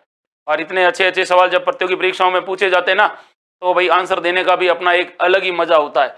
बताओ, गंग नहर के बारे में पूछा है। राजस्थान की आप लोगों ने पढ़ी है प्रमुख, क्या पढ़ी है भाई? राजस्थान की प्रमुख आपने पेयजल परियोजनाएं पढ़ी है और राजस्थान की प्रमुख नहरें पढ़ी है, तो आपके सिलेबस में गंग नहर जरूर होगी। और गंग नहर से रिलेटेड आपसे क्या पूछा है? सवाल पूछा है, और आपको इसका क्या करना है भाई? आंसर भी देना है। तो बताओ, गंग नहर से रिलेटेड सवाल आपसे पूछा है, अच्छा सवाल पूछा है, गजब का सवाल पूछा है। बताओ हाँ, कहां से निकाली गई है, और आपको यह भी बताना है कि इसकी कुल लंबाई कितनी है राजस्थान में। ऐसे सवाल पूछे जाते हैं। अरे भाई साहब जी, तगड़े आंसर बता रहे हो आप लोग। आप लोग कह रहे हो कि सर सतलज नदी से निकाली गई है गंग नहर। गंग नहर के बारे में आपको याद रखना ही है कुछ बातें जो फैक्ट टू फैक्ट आपके एग्जाम में क्या की जाती है? पूछी जाती है। पूछा जाएगा गंग नहर, तो यह राजस्थान की प्रथम कैसी है भाई? परियोजना है। गंग नहर राजस्थान की प्रथम नहर परियोजना है। फिर आपसे पूछा जाएगा कि कौन सी नदी, नदी का नाम है सतलज, ये कहां से निकाली गई है, तो ये निकाली गई हुसैनीवाला से। हुसैनीवाला कहां पर है, हुसैनीवाला पंजाब में, वहां से इस नहर को लेकर आए थे। और आपको ये भी याद रखना है कि इसके जो सूत्रधार थे वो कौन थे भाई, वास्तुकार। तो कौन थे भाई वास्तुकार इसके, इनके वास्तुकार कौन थे, कंवर सेन। और आपको यह भी याद रखना है कि इसके निर्माता कौन थे, तो निर्माता थे महाराजा गंगा सिंह। और निर्माता गंगा सिंह थे, ठीक है भाई, आप लोगों को पता है। और गंगा सिंह को आधुनिक भारत का क्या कहा जाता है, आधुनिक भारत का भागीरथ कहा जाता है। ये बातें छोड़ दीजिए जो आपसे सवाल पूछी जाती है, लेकिन मैं आपसे पूछ रहा हूं वो सवाल जो आपको इस तरफ याद रखने, तगड़े तगड़े सवाल है जो अक्सर अपनी प्रतियोगी परीक्षाओं में क्या किए जाते हैं भाई, पूछे जाते हैं। तो कौन से सवाल है, आपसे सवाल ये पूछा जाएगा। और क्या पूछा जाएगा, बताओ भाई, राजस्थान में ये कहां से प्रवेश करती है। तो राजस्थान में इसका प्रवेश कहां से होता है, राजस्थान में प्रवेश होता है भाई हुसैनीवाला हेड से। कहां से होता है, हुसैनीवाला हेड। और हुसैनीवाला हेड कहां पर है, हुसैनीवाला हेड है गंगानगर में। कौन से नगर में, गंगानगर के अंदर है, ये याद रखना है। अगला सवाल देखिएगा, सवाल आपसे इससे रिलेटेड पूछा जाएगा। बताओ भाई, ये जो नहर है इसकी कुल लंबाई कितनी है। तो कुल लंबाई तो भाई 292 किलोमीटर है। कितने किलोमीटर, 292 किलोमीटर है इसकी कुल लंबाई। लेकिन आपसे सवाल ये पूछा जाएगा, बताओ भाई राजस्थान के अंदर इसकी कुल लंबाई कितनी है। तो ध्यान रखना कि इसकी जो लंबाई राजस्थान के बारे में पूछी जाएगी तो आप क्या कहोगे, सर इसकी कुल लंबाई वितरिकाओं समेत तो 1153 किलोमीटर है। अब अगला सवाल ये पूछा जाएगा, राजस्थान में प्रवेश, सॉरी हुसैनीवाला से नहीं होता, अभी खक्का गांव से होता है। खक्का गांव से ना, खक्का गांव गंगानगर में, वहां से इसका प्रवेश होता है। अब आपसे पूछा जाएगा इसकी शाखाएं। ओ भाई साहब जी, शाखाएं सबसे ज्यादा पूछी गई है इसकी। एक तो करणी जी, याद रखना सवाल पूछा गया है करणी जी। और कौन सी, लालगढ़। और कौन सी, समीजा। कौन सी जा, समीजा। और कौन सी, नारायण, लक्ष्मी नारायण। कौन सा नारायण, लक्ष्मी नारायण। फिर आपसे सवाल पूछा जाएगा, इस नहर का उद्घाटन किसने किया था। सबसे बढ़िया सवाल है, इसका उद्घाटन हुआ था लॉर्ड इरविन के द्वारा। कई बार पूछा जाता है, लॉर्ड इरविन इसका क्या करता है भाई, उद्घाटन करता है। और सबसे बड़ी बात यह है इसके बारे में, और सवाल ये पूछा भी जाएगा इसके बारे में, बताओ भाई ये जो सिंचाई परियोजना है, ये जो सिंचाई परियोजना है, ये किन किन जिलों में, गंगानगर और बीकानेर जिलों में जलापूर्ति करती है भाई। आगे बात करते हैं अगले सवाल के बारे में, प्रयास करते हैं। हाँ बिल्कुल, खक्का गांव में, मैंने बता दिया ना। आगे बात करते हैं अगले सवाल की तरफ। अगला सवाल है ये, ओहो, राजस्थान में चेती, जो दमिश्क की गुलाब है, वो किस जिले में उत्पादित होती है। आज गुलाब के नाम से याद आया कि ये गुलाब मेरे भी ऑफिस में अभी कोई रख के गया था। हालांकि ये तो मुरझाया हुआ है, ये तो पूजा के, जो हमारी जो पूजा होती है ना मंदिर में, वहां पे रखा हुआ था। जो आप समझ रहे हो वो वाला नहीं है ये गुलाब। अब आपको पूछा है कौन सा गुलाब, चेती गुलाब। देखो ये वाला गुलाब है ना, दिख रहा है ना, मुरझाया हुआ भी है। हाँ, बताओ इसका राइट आंसर क्या है। चेती गुलाब की खेती कहां से होती है। हमारा तो रोज डे ही रहता है, आपका कैसा है ये बताओ। Very good, very good. बताओ बताओ बताओ बताओ, फटाफट आंसर बताओ भाई। गजब का सवाल पूछा है आपसे।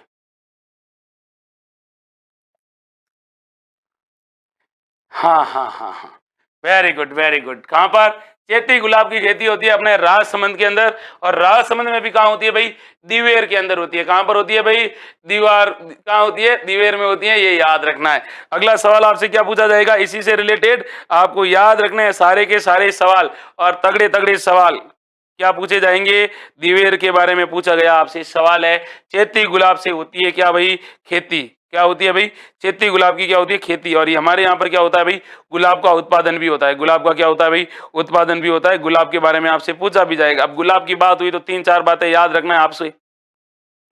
पूछा जाएगा, बताओ गुलाब सागर तालाब कहां पर है। गुलाब सागर तालाब जिसका निर्माण गुलाब राय ने करवाया था, जिसे मारवाड़ की कौन सी जहां कहा जाता है? नूरजहां कहा जाता है। कौन सी जहां? नूरजहां कहा जाता है। तो बताओ राइट आंसर क्या है भाई इसका? अच्छा सवाल है, गजब का सवाल है। तो आपको याद रखना है कि सर गुलाब सागर है जोधपुर में। फिर आपसे पूछा जाएगा गुलाब हलवा कहाँ का प्रसिद्ध है? गुलाब हलवा कौन सा जिला? पाली जिला। फिर आपसे क्या सवाल पूछा जाएगा? गुलाबी शहर, पिंक सिटी किसे कहते हैं? गुलाबी शहर, अरे Jaipur, pink city. Stanley read ने कहा था रॉयल टाउन ऑफ इंडिया में। फिर याद रखना गुलाबो सपेरा, गुलाबो कौन है? सपेरा है। और कौन सा नृत्य करती है भाई? अरे कालियो कूद पड़ियो मेले में, काल बेलिया। कौन सा बेलिया? काल बेलिया। फिर क्या सवाल पूछा जाएगा आपसे? फिर आपसे सवाल पूछा जाएगा गुलाबी संगमरमर। भाई साहब जी, गुलाबी संगमरमर कहां पर? तो गुलाबी संगमरमर अपने कहां पर? उदयपुर में। फिर क्या सवाल पूछा जाएगा? बताओ भाई गुलाब के बारे में। और सवाल यह पूछा जाएगा रेगिस्तान का गुलाब किसे कहते हैं? रेगिस्तान का गुलाब, अरे रेगिस्तान का गुलाब कहते हैं जैसलमेर को। कहते हैं कि नहीं कहते हैं? सारे सवाल परीक्षा में पूछे गए हैं। पूछे गए हैं कि नहीं पूछे गए हैं? फिर आगे बात करता हूं, गुलाब के बारे में बात हो रही है तो आपको यह भी याद रखना है कि गुलाबी रंग के वस्त्र, गुलाबी रंग के वस्त्र कौन पहनता है भाई? तो गुलाबी रंग के वस्त्र पहनते हैं राम स्नेही संप्रदाय के जो लोग होते हैं, जो अपने सिर पर बाल नहीं रखते हैं, मुंह पर दाढ़ी नहीं रखते हैं और मूछें नहीं रखते हैं, वो गुलाबी वस्त्र पहनते हैं। फिर आपसे सवाल क्या पूछा जाएगा? और सवाल आपसे पूछा जाएगा, बताओ भाई हमारे राजस्थान की सबसे बड़ी गुलाब की मंडी कहां पर है? गुलाब फूल मंडी। और गुलाब के फूल की मंडी जैसे ही आपसे पूछे, आप कहोगे सर पुष्कर के अंदर है। पुष्कर कहां पर है? अजमेर के अंदर है। और एक बात और याद रखना, गुलाब खां का मकबरा किसका? गुलाब खां का मकबरा कहां पर है? गुलाब खां का मकबरा। गुलाब कलंदर कहो या गुलाब खां का मकबरा आपसे पूछे, तब आप क्या कहोगे? गुलाब खां का मकबरा, जोधपुर। अच्छे अच्छे सवाल है, सारे के सारे पूछे गए हैं। लड़की के जन्म पर गुलाबी ओढ़नी ओढ़ते हैं, बिल्कुल ओढ़ते हैं। अच्छे सवाल है, तगड़े वाले सवाल है। हाँ, गुलाब जामुन, जब आपकी नौकरी लग जाएगी ना, तब आप गुलाब जामुन लेके आना। अगला सवाल है, कौन सा आभूषण है गले में नहीं पहना जाता है? गले में नहीं पहना जाता है, बाकी पता नहीं कहां पर पहना जाता है, वो आपको याद रखना है ना? तो बताओ भाई गुलाब कौन सा गले में नहीं पहना जाता? मादलिया, तिमड़िया, कांटला और आंवला। तो बताओ इनमें से कौन सा भाई गले में नहीं पहना जाता है? अच्छा सवाल है, गजब का सवाल है और तगड़ा वाला सवाल है। जिन्होंने वीडियो को लाइक नहीं ठोका है, फटाफट लाइक ठोक दीजिए भाई। दुर्गा चारण, मनीष सोलंकी, कैलाश इनकिया चौधरी, सुमन सोनू, महेंद्र पारगी, सुखदेव, राज खटीक, अजू परमार ऑफिशियल चौधरी, मोहम्मद राज फिरोजा, जाट 22, अजू Parmar, Sukhdev, Sangeeta. Very good. Right answer क्या है भाई इसका? अरे सीधा सा राइट आंसर है भाई आंवला। कौन सा है भाई? आंवला है। और आंवला कहां पर पहना जाता है भाई? आंवला गले में नहीं पहना जाता है, याद रखना। आंवला, मादलिया हो गया, तिमड़िया हो गया, कांटला हो गया, ये सब गले के आभूषण है, याद रखना। आंवला पैरों में पहना जाता है। बहुत बढ़िया उर्मद राज फिरोजा, आंवला पैरों में पहना जाता है। आंवला कहां पर? पैरों में। ठीक है, पैरों में पायल है। ठीक है, मैंने पायल है छनकाई, छनकाने दो, उधर ध्यान ही नहीं देना। अपनी तैयारी है, तैयारी को करते रहना है। ठीक है, क्योंकि हमेशा ध्यान रखना, शुभ काम में हमेशा विघ्न होता है। शुभ काम में क्या होता है? विघ्न होता है। इन विघ्नों से दूर रहो। अगला सवाल देखो, नारायण चतुर्भुज घासीराम किस चित्रशैली से संबंधित है? बताओ। अच्छा सवाल पूछा है। अंशु बेनीवाल, चौधरी, राज खटीक, संगीता परिहार। बताओ राइट आंसर क्या है? अच्छे से आपको इसका क्या देना है? आंसर भी देना है। फटाफट आंसर बताओ भाई कि नारायण चतुर्भुज घासीराम किस चित्रशैली के चित्रकार है? हाँ, सीधे सीधे सवाल पूछे हैं, तगड़े तगड़े सवाल पूछे हैं। अरे कौन सी शैली है?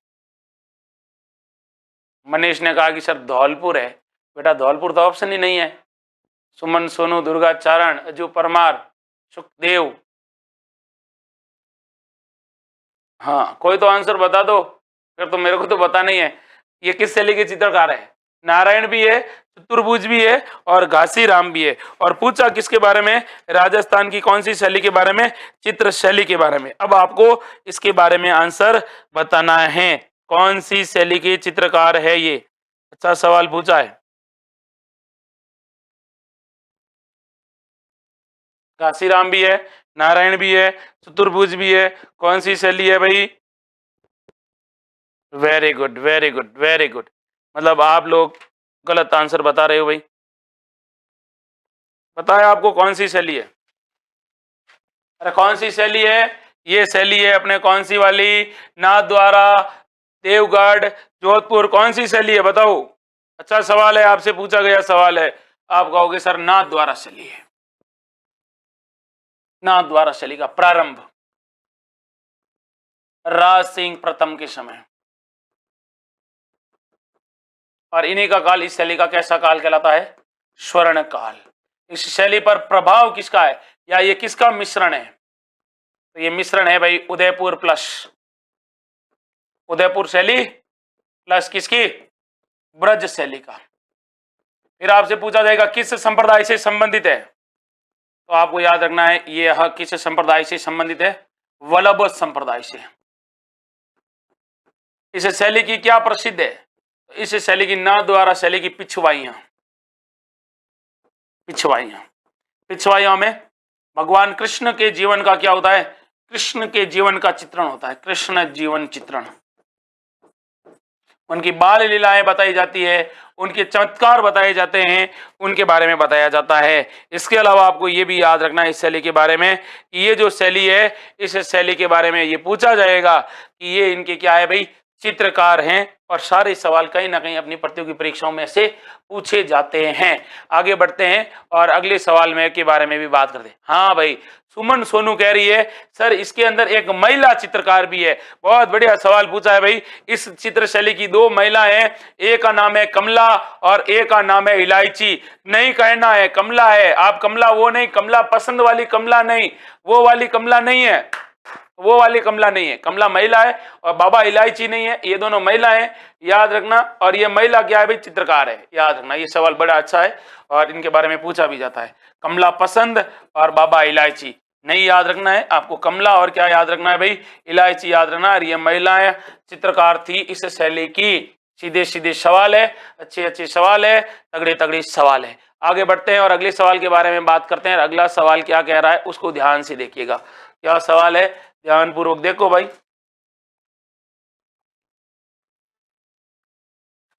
पूर्या नामक पात्र ईशा होता है। अच्छा सवाल है, पूर्या कौन से इनमें से किसका पात्र या किसका हिस्सा होता है, जसमा उडन नृत्य नाटिका, गौरी नृत्य नाटिका, भवई नृत्य नाटिका या फिर रम्मत लोक नाट्य। अच्छा सवाल पूछा, फटाफट आंसर बताओ भाई। गजब सवाल पूछा है और गजब तरीके से आपको इसका आंसर भी देना है। फटाफट आंसर बता दो भाई, अच्छे अच्छे सवाल है, तगड़ी तगड़ी सवाल है और गजब गजब सवाल है। तो बता दो भाई क्या आंसर है आपका इसमें, बताइएगा।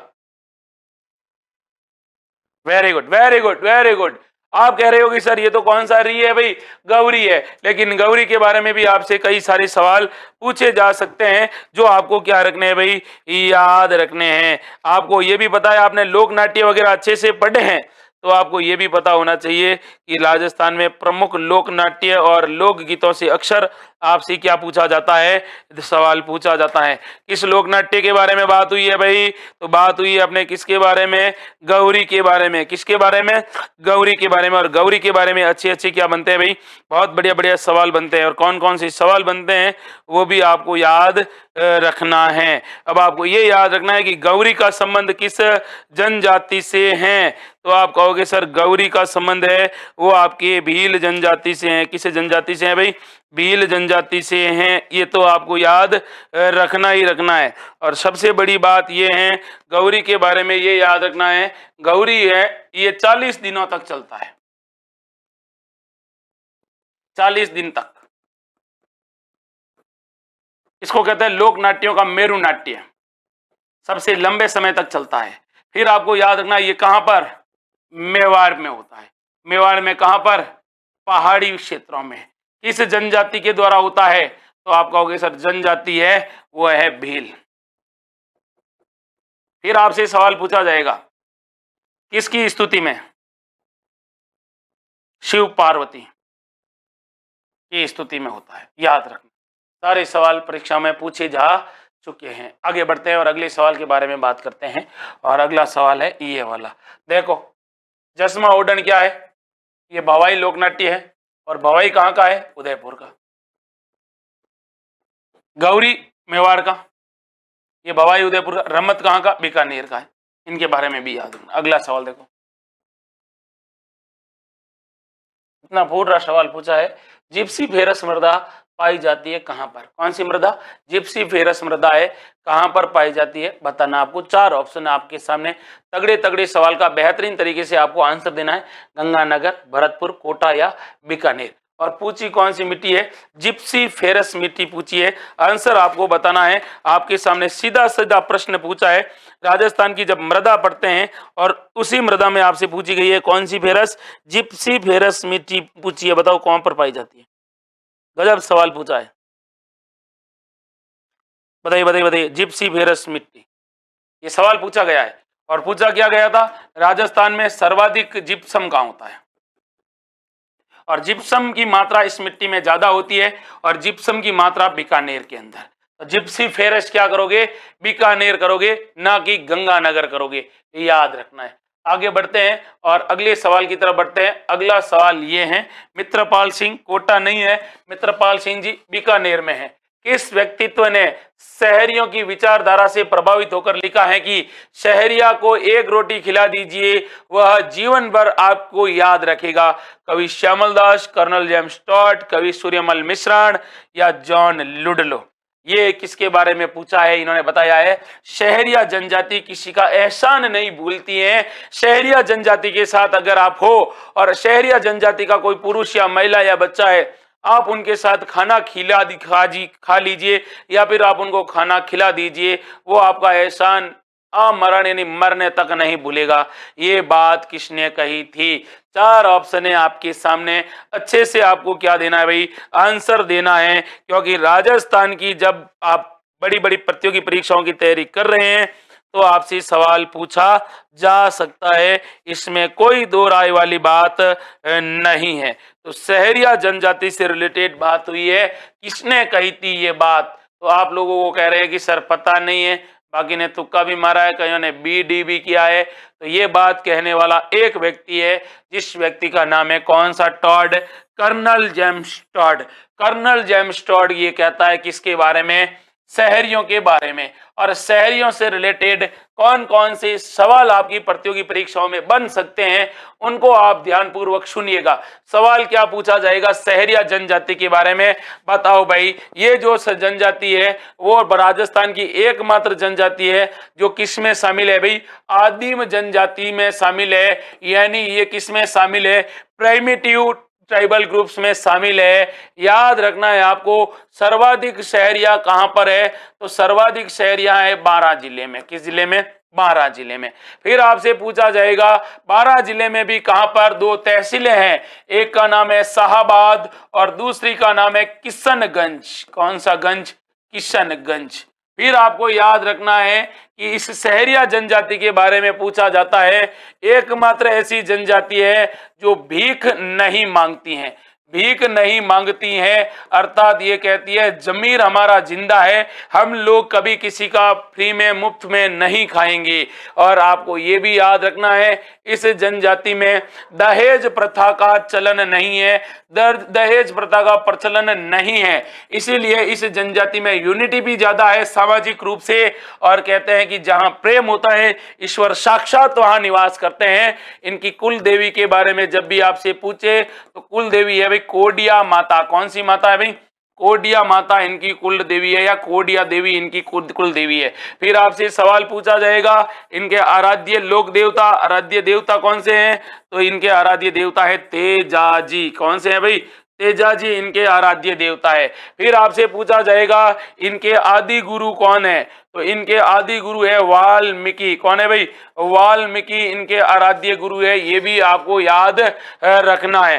फिर आपको इनके बारे में क्या याद रखना है? इस जनजाति के बारे में अच्छा सवाल पूछा जाएगा। इस संस्कार में है क्या भाई? दारी संस्कार। और दारी संस्कार कहते हैं कि व्यक्ति के मरने के बाद उसके पुनर्जन्म की क्या की जाती है भाई?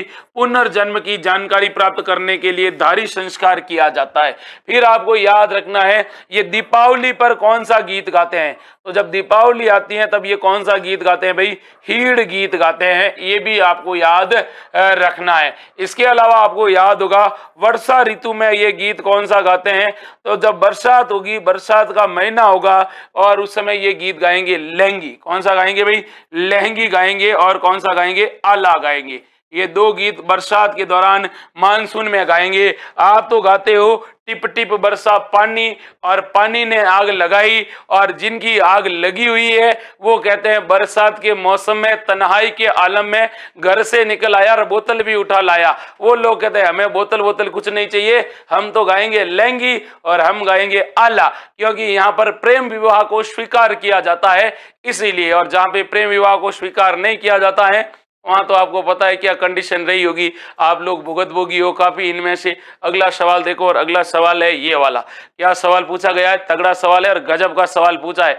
देखिएगा सवाल क्या है। उससे पहले वीडियो को फटाफट लाइक ठोक दीजिए। सवाल है ये वाला। हाँ, राजस्थान में राजनीतिक चेतना को सर्वप्रथम जन्म देने वाला व्यक्ति कौन था? तो राजस्थान में राजनीतिक चेतना का अग्रदूत किसे कहा जाता है? ये आपको बताना है। आपके सामने चार ऑप्शन है, अच्छे अच्छे और तगड़े तगड़े आंसर है। फटाफट आंसर बता दीजिए भाई। चार ऑप्शन है, फटाफट आंसर बताओ। विजय सिंह पथिक, अर्जुन लाल शेट्टी, शेठ दामोदर दास या साहसमल बोहरा। और यहां पर मैं बता दूं, आप क्या करोगे? अनुमानित स्टूडेंट सवाल को गलत करोगे, क्योंकि यहां पे मुझे पता है जब राजनीतिक चेतना का सर्वप्रथम जन्म देने वाले व्यक्ति की बात आएगी तब आधे से ज्यादा स्टूडेंट इस सवाल को क्या करेंगे भाई? गलत करेंगे। और मुझे पता है कि आप में से कई लोग गलत कर नहीं रहे हैं, लेकिन गलत कर सकते हैं। तो बताओ भाई, राजस्थान में आपसे पूछा है, क्या पूछा है? Very good, very good, very good. हाँ बताओ। Very good.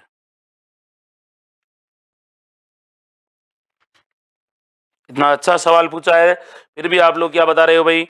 गलत बता रहे हो। क्या बता रहे हो? गलत बता रहे हो। अब कैसे बता रहे हो वो आपको पता होना चाहिए, फिर मैं आपको इसके बारे में डिटेल से बताऊंगा। लेकिन एक बार सवाल को धीमे से देखिए, और धीमे से देखने के बाद थोड़ा दिमाग लगाइए, और दिमाग लगाते लगाते सोचिए कि कौन व्यक्ति हो सकता है यार जिसके बारे में मैंने पढ़ा है और मैंने डिटेल से पढ़ा है, लेकिन फिर भी यहाँ पे डापा चूक वाली कंडीशन में लाके छोड़ दिया है। तो किसे कहा जाता है राजस्थान में राजनीतिक चेतना का अग्रदूत? Very good. आप लोगों ने, सब लोगों ने बढ़िया बढ़िया आंसर दिया है, लेकिन जिन जिन लोगों ने, यहाँ मैंने कहा ना, आप लोगों ने अपने पार्टी बदल दी है तुम लोगों ने। मुझे पता है कभी तुम लोग इसमें कभी उसमें कूद जाते हो। ए बताने वाला बी बता रहा है, बी बताने वाला ए बता रहा है। आप लोगों के खुद के फ्यूज उड़े हुए हैं, है ना, कि यार हो सकता है, कौन सा हो सकता है। अब सब लोग कर रहे हैं बी, पहले उन्होंने ठोका ए, अब ए ठोकने वाले बी ठोक रहे हैं। तो इसका राइट आंसर क्या है भाई? राइट आंसर है वो है विजय सिंह पथिक। विजय सिंह पथिक को राजस्थान का राजनीतिक चेतना का क्या कहा जाता है? अग्रदूत कहा जाता है। और इसके अलावा इनको क्या कहा जाता है? राजनीतिक चेतना के अग्रदूत के अलावा इनको क्या कहा जाता है भाई? अग्रदूत के अलावा इनको क्या कहा जाता है? तो आपको ये भी याद होना कि राजस्थान का दधीची कहा जाता है। राजस्थान का दधीची कहा जाता है। अब इनके बारे में आपको अच्छी अच्छी बातें, तगड़ी तगड़ी बातें याद रखनी है, जो आपसे विजय सिंह पथिक नहीं है भाई, अर्जुन लाल शेट्टी है। अर्जुन लाल शेट्टी ना, विजय सिंह पथिक को तो किसान आंदोलन का जनक कहा जाता है। किसान आंदोलन का जनक।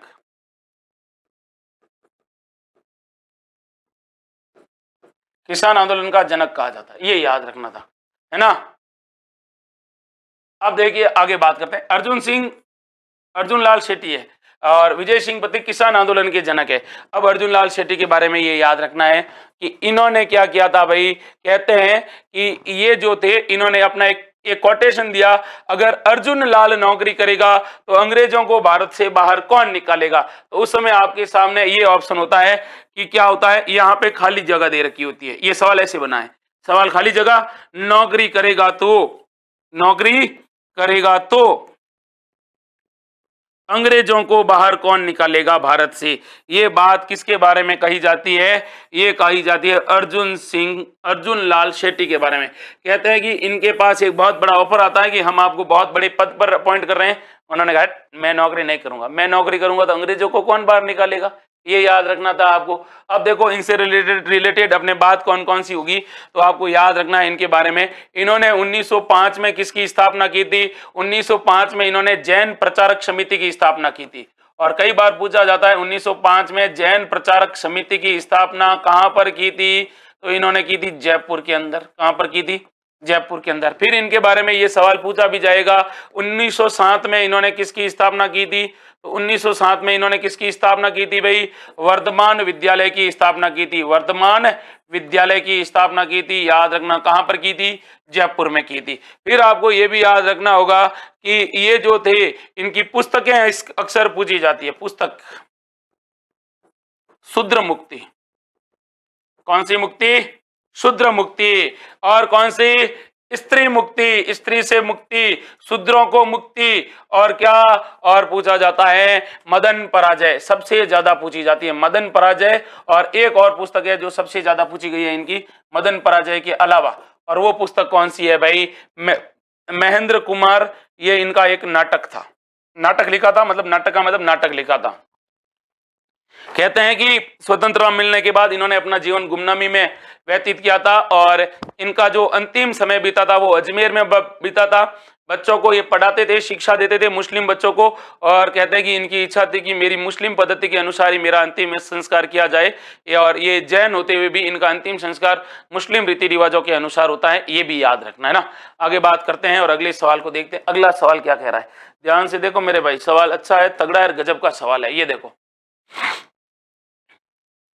बहुत बढ़िया सवाल पूछा है। राजस्थान में एक अभियान चलाया गया है जिसका नाम है हर घर पंचायत अभियान, यानी पंचायत है वो हर घर में आएगी, उसके बारे में आपसे सवाल पूछा है। तो बताओ हमारे राजस्थान में हर घर अभियान है वो कहां से शुरू हुआ था, हर घर पंचायत अभियान। तो बताओ भाई हर घर पंचायत अभियान की शुरुआत कहां से होती है। गजब सवाल पूछा है और तगड़ा वाला सवाल पूछा गया है। बताओ कहां से, पूनखर, अलवर, रतनपुरा, हनुमानगढ़, नौखा, बीकानेर और सांचौर, जालोर। तो बताओ, अच्छा सवाल, तगड़ा वाला सवाल है, और अच्छे से आपको इसका क्या देना है, आंसर भी देना है, गलत बिल्कुल नहीं बताना है कि टू दी पॉइंट आपसे सवाल पूछा है, हर घर पंचायत अभियान राजस्थान में कहां से शुरू हुआ था, बताइएगा। Very good, very good, very good. और ये कौन से विभाग के द्वारा, कब, ये 15 जनवरी 2023 को शुरू हुआ है, इसी साल में। और किसके द्वारा, 15 जनवरी 2023 में जो राजस्थान के एक मंत्री है जिनका नाम है टीकाराम जूली। और टीकाराम जूली कौन से मंत्री है भाई, सामाजिक न्याय अधिकारिता विभाग के ये क्या है भाई, मंत्री है, ये आपको याद रखना है। तो सामाजिक न्याय विभाग है, उसके द्वारा इसकी क्या की गई थी, शुरुआत की गई। तो इसकी जो शुरुआत होती है वो कहां से होती है, ये बताना था आपको। बढ़िया बढ़िया आंसर बताया आप लोगों ने। इसकी शुरुआत होती है पूनखर से। पूनखर कहां पर है, अलवर में, ये आपको याद रखना है। इस अभियान के तहत ये कहा गया है भाई कि हम घर घर जाएंगे और घर घर जाकर क्या करेंगे, लोगों की आम समस्याएं, चाहे पानी की हो, जल की हो, रोड की हो, या फिर कोई दूसरी जो समस्याएं हैं, उन समस्याओं को दूर करेंगे। और सरकार के द्वारा जो योजनाएं लागू की गई है उन योजनाओं का हम प्रॉपर तरीके से उन लोगों तक उन योजनाओं को क्या पहुंचाएंगे भाई, लाभ पहुंचाएंगे। याद रख लेना, आपको सवाल सीधा और सटीक है, और अक्सर ऐसे प्रतियोगी परीक्षाओं में सवाल पूछ लिए जाते हैं। अगला सवाल देखो भी, अगला सवाल भी गजब का सवाल है। हाल ही में जनवरी 2023 में भगवान देव नारायण जी की कौन सी जयंती मनाई गई थी। भगवान देव नारायण जी का पक्का सवाल आएगा, गारंटी है, आप लिख के ले लेना, क्योंकि यहाँ पे मोदी जी आए थे, अशोक जी ने इनिशियली यहाँ पर देव नारायण जी जयंती पर छुट्टी भी की थी। और यहाँ पर कहते हैं कि 50,000 लगभग काफी लोगों का यहाँ पर क्या लगा था, 50,000 तो मैं क्या कहूँ, संख्या नहीं गिन सकते हैं। गुर्जर समुदाय के आराध्य देवता है देवनारायण जी, और यहाँ पर इनका मेला लगा था। तो ये इनकी कौन सी जयंती मनाई, बताओ। सीधा सवाल, गजब का सवाल पूछा है। मनीष मेघवंशी, रमेश मेघवंशी राजस्थान के प्रमुख लोक देवता पढ़ते हैं तो उनमें से ऐसे अक्सर सवाल आपसे पूछ लिए जाते हैं, और यहाँ से सवाल आपका सीधा सीधा सवाल पूछा गया है, और आपको इसका क्या करना है भाई, आंसर बताना है। और गजब सवाल पूछा है, बताओ राइट आंसर क्या है इसका। अरे बता दो बता दो, घबराना नहीं है, घबराना बिल्कुल ही नहीं है। चाहे एक बार तो गलत होगा या सही होगा, मारवाड़ी में कहा होता नहीं, क्या बाबो रेल में क्या बाबो जेल में। तो बताओ क्या राइट आंसर है आपके हिसाब से। गजब का सवाल पूछा है।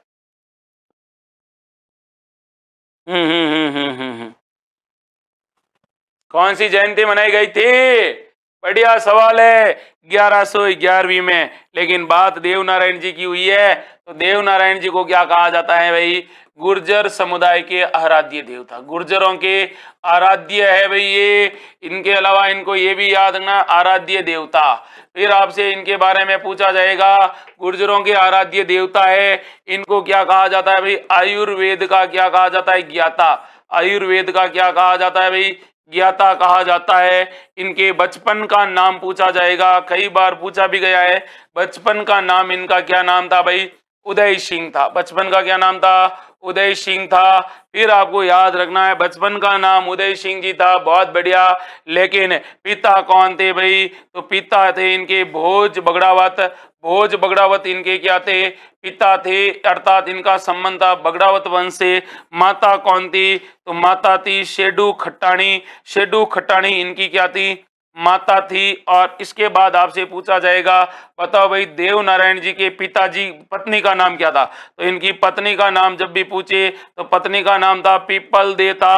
और इसके बाद इनके बारे में सवाल ये पूछा जाएगा कि पीपल दे मान लीजिए इनकी पत्नी थी, तो इनके घोड़ा कौन था, तो घोड़ा था लीलागर। और कहते हैं कि इनके मंदिर के अंदर क्या होती है भाई, इनका देवनारायण जी का जो मंदिर होता है, उस मंदिर में किसकी पूजा होती है, मंदिर में ईंटों की क्या होती है, पूजा होती है। कहते हैं कि देवनारायण जी ने ईंटों पर बैठकर कठिन तपस्या की थी, इसलिए। इसके अलावा इनके बारे में ये भी याद रखना है कि ये जो थे देवनारायण जी, इन देवनारायण जी की एक पुस्तक है जिसका नाम है बगड़ावत महागाथा।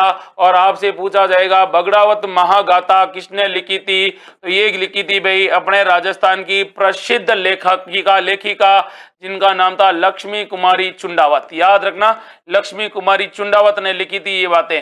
फिर इनके बारे में आपको ये भी याद रखना है, और गजब की बात याद रखनी है, देवनारायण जी की जो फड़ होती है, उस देवनारायण जी की फड़ बजाते समय फड़ का वाचन किया जाता है कौन से वाद्य यंत्र द्वारा, तो वाद्य यंत्र का नाम है भाई जंतर। कौन सा वाद्य यंत्र होता है भाई, जंतर होता है, ये भी याद रखना है। फिर आपको याद रखना है कि पहले दो देवता है, ये पहले देवता है जिनके ऊपर क्या हुआ है भाई, 2011 के अंदर डाक टिकट जारी हुआ था।